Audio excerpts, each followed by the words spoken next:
ഇപ്പോൾ മലയാള സിനിമാ ലോകത്തെ ചൂടുപിടിച്ച ചർച്ചയാണ് കാവ്യ മാധവൻ ദിലീപ് വിവാഹം. വിഷയത്തിൽ ഏറെ പേരും പിന്തുണയ്ക്കുന്നത് മഞ്ജു വാര്യരെയാണ്. ശരി തെറ്റുകൾ ആരുടെ ഭാഗത്താണെന്ന് മഞ്ജുവിനും ദിലീപിനും കാവ്യയ്ക്കും മാത്രം അറിയാവുന്ന കാര്യങ്ങളാണ്. എന്നാൽ പാപ്പരാസികൾ തേടിപ്പിടിക്കുന്ന മറ്റു ചില കാര്യങ്ങളുണ്ട്. മഞ്ജു വാര്യർ ദിലീപ് കാവ്യ മാധവൻ വിവാഹത്തിലെ ചില കൗതുകകരമായ സാമ്യതകളുണ്ട്. കാവ്യയുടെയും മഞ്ജുവിന്റെയും ആദ്യ നായകൻ ദിലീപാണെന്ന ബന്ധവുമുണ്ട്. മഞ്ജുവും ദിലീപും ഒന്നിച്ച സല്ലാപവും ദിലീപും കാവ്യയും ഒന്നിച്ച ചന്ദ്രനുദിക്കുന്ന ദിക്കിൽ എന്ന ചിത്രവും മികച്ച വിജയം നേടുകയും ചെയ്തു. കാവ്യയും ദിലീപും തകർത്തഭിനയിച്ച ഗംഭീര വിജയമായ ചിത്രമാണ് മീശ മാധവൻ. മാധവൻ എന്ന കഥാപാത്രത്തെയാണ് ചിത്രത്തിൽ ദിലീപ് അവതരിപ്പിച്ചത്. ദിലീപിന്റെ ആദ്യ ഭാര്യ മഞ്ജുവിന്റെയും ഇപ്പോഴത്തെ ഭാര്യ കാവ്യയുടെയും അച്ഛന്റെ പേര് മാധവൻ എന്നാണ്. കാവ്യ മാധവന് 32ഉം മഞ്ജു വാര്യർക്ക് 38 വയസ്സാണ് ഇപ്പോൾ പ്രായം. ഇരുവരും ജനിച്ചത് സെപ്റ്റംബർ മാസത്തിലാണ്. സെപ്റ്റംബർ 10 ജനിച്ച മഞ്ജു വാര്യരും സെപ്റ്റംബർ 19 ജനിച്ച കാവ്യയും കന്നിരാശിക്കാരാണ്. കാവ്യ മാധവന്റെയും മഞ്ജു വാര്യരുടെയും പേരിലുമുണ്ട് ചില സാമ്യതകൾ. മഞ്ജു എന്നും കാവ്യ എന്നും ഇംഗ്ലീഷിൽ എഴുതിയാൽ 5 അക്ഷരങ്ങളാണ് ഉള്ളത്. സ്കൂൾ പഠനകാലത്ത് മഞ്ജു വാര്യരും കാവ്യ മാധവനും കലാതിലക പട്ടം അണിഞ്ഞിട്ടുണ്ട്. രണ്ടുപേരും നൃത്തരംഗത്ത് തങ്ങളുടെ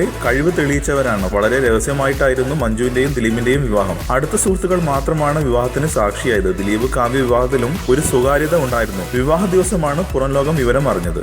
കൂടുതൽ സിനിമാ വാർത്തകൾക്കും വിശേഷങ്ങൾക്കും ഇപ്പോൾ തന്നെ സബ്സ്ക്രൈബ് ചെയ്യൂ മലയാളം ക്രിയേഷൻസ്.